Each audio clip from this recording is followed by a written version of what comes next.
Officers step into a diner and spot Chuck Norris sitting alone. But then, they notice something on his desk. Where are you watching from?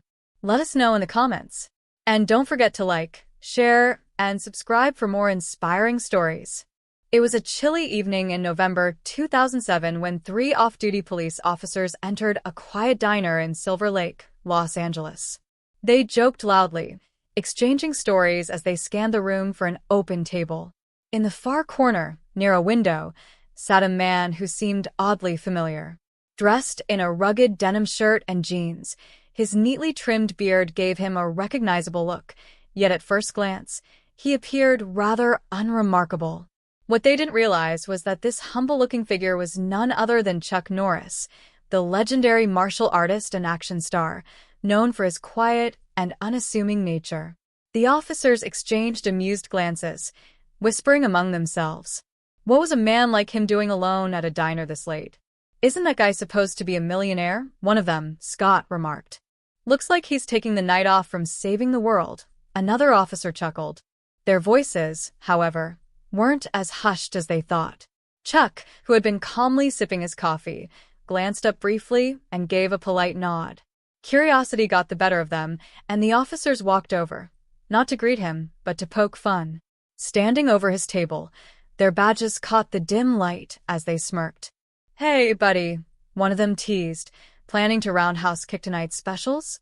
Another chimed in with a grin. You paying for that coffee? Or should we start a collection with our tears? But Chuck, ever composed, simply nodded, thanked them for their service, and returned his attention to a leather-bound journal resting on the table. His unshaken demeanor seemed to irk them even more. One officer leaned in, sneering. What's that? Your training manual for the next Delta Force mission.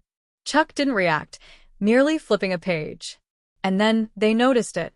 Beside the journal lay a worn, folded piece of paper, covered in intricate, childlike drawings. At first glance, it seemed insignificant, just a scribble. But the closer they looked, the clearer it became. These weren't just random doodles. They were unmistakably from a child. The figures, drawn with a shaky hand, were surrounded by little notes in uneven handwriting. One officer leaned in further and suddenly froze. Scrawled in bright marker were the words, "Thank you for being my hero, Uncle Chuck. Love, Emma." The smirks disappeared. Realization set in. Chuck Norris was known for his quiet acts of kindness, but this was something different. The edges of the paper were taped together, carefully preserved, clearly cherished for years.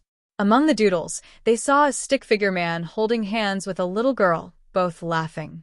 Another sketch was labeled Best Day Ever. It showed a child on a movie set, riding on the back of a man as he kicked away villains. The tension in the air shifted. The officers, moments ago filled with bravado, now stood in silence.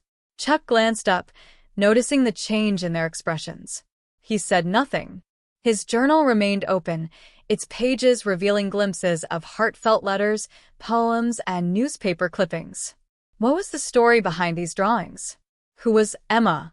And why did this mean so much to Chuck? The officers quietly left the diner, but something about that moment stuck with them. As Chuck finished his coffee and placed a generous tip on the table, he too stepped out into the night, leaving behind only the mystery of a man whose life had far more depth than anyone had assumed. But for Chuck, there was no mystery. As he walked toward his pickup truck, the folded paper in his pocket weighed heavier than before. It wasn't just a sentimental keepsake, it was a lifeline.